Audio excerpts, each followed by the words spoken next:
हाय दोस्तों, कैसे हैं आप सभी। मैं डॉक्टर अनव्यास फिर से अपने YouTube चैनल पर आप सभी का स्वागत कर रहा हूं और आशा कर रहा हूं सभी ठीक है, मस्त है, एंजॉय कर रहे हैं और HRM के साथ पढ़ाई जोरों शोरों से चल रही है। तो अंतिम प्रहार की सीरीज चल रही है। 6 मोस्ट इंपॉर्टेंट क्वेश्चन पर मैं आ गया हूं। जल्दी से देख लेते हैं 6 क्वेश्चन क्या है। 6 क्वेश्चन बस ये पूछ रहा है methods of the training, importance and the types of the training. अब यहाँ पर थोड़ा सा आपको कंफ्यूजन हुआ होगा कि मेथड्स और टाइप्स अलग अलग पूछ रहा है, तो दोस्तों कोई भी परेशान मत होना। जो टाइप है वही मेथड है और जो मेथड है वही टाइप है, यानी दोनों का आंसर एक ही है, केवल पूछने का तरीका अलग अलग हो सकता है। यानी कि क्या पूछ रहा है कि या तो ट्रेनिंग का मीनिंग पूछ लेगा कि ट्रेनिंग का मीनिंग क्या है कि एक पर्टिकुलर स्किल में एक पर्टिकुलर टाइम पीरियड के अंदर एनहांस करना या लर्न करना एक पर्टिकुलर स्किल, वही ट्रेनिंग है।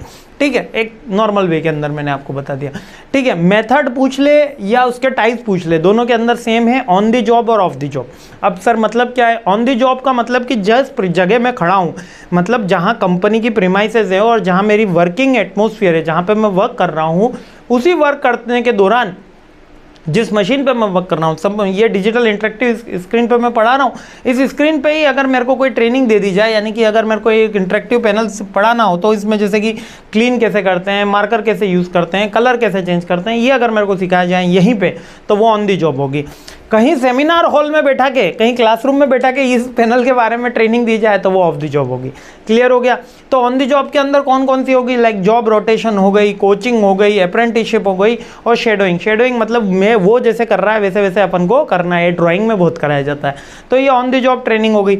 और डिटेल वीडियोज़ में तो मैंने इसके बारे में और भी ज़्यादा डिटेल में है, लेकिन यहाँ अभी नट शेल में ही सीख लो। और ऑफ द जॉब के अंदर क्या आ गई? Conference, workshop, seminar, classroom activity, simulation exercise. Simulation आपने पिक्चर्स देखी होगी, उसके अंदर बहुत सारी सिमुलेशन, पायलट्स की जितनी पिक्चर होती है उसके अंदर सिमुलेशन एक्सरसाइज बताई जाती है। ठीक है, रोल प्लेइंग बताई जाती है, रोल आपको उसकी एक्टिविटी करनी है, ये बंदा करना है, जॉब रोटेशन टाइप ही है। और ई लर्निंग भी एक इसका पार्ट हो गया। लाइक जो अभी आप पढ़ाई कर रहे हैं वो ई लर्निंग टाइप है, वो भी ऑफ द जॉब ट्रेनिंग है, क्योंकि आप एक्चुअल क्लासरूम में नहीं है, आप कहीं भी बैठ के अभी पढ़ाई कर रहे हैं, तो वो ऑफ द जॉब ट्रेनिंग है। ठीक है, क्लियर हो गया? तो ए और बी याद रखना, अदर टाइप्स आए तो भी आप उसको स्किप कर सकते हो। इसके अलावा ट्रेनिंग की इंपॉर्टेंस क्या है? अगर किसी बंदे को ट्रेन का अच्छे से कर दोगे तो उसकी इंपॉर्टेंस क्या है? बेटर प्रोडक्टिविटी आएगी, बजटरी कंट्रोल होगा, कॉस्ट कम आएगी, रिस्क कम रहेगी, हेल्थ एंड सेफ्टी के बेटर चांसेस रहेंगे। इसके अलावा एम्प्लॉय का डेवलपमेंट होगा, स्किल एनहांसमेंट तो हो ही रहा है, जॉब का भी सेटिस्फेक्शन आ रहा है कि कंपनी मुझे कुछ सिखा रही है, और कॉम्पिटिटिव एडवांटेज तो हमें मिलने ही वाला है। तो क्लियर है, बहुत सिंपल सा क्वेश्चन है, लेकिन एग्जाम में 2-3 बार अलग अलग ट्रिक से पूछा गया है, इसलिए इसको थोड़ा सा जब आंसर राइट करें तो थोड़ा एग्जाम्पल देके और समझ के लिखना कि क्या पूछ रहा है, क्या वो टाइप्स पूछ रहा है या मेथड पूछ रहा है, क्योंकि दोनों का आंसर ऑन द जॉब और ऑफ द जॉब ही है, और या वो पूछ रहा है इंपॉर्टेंस।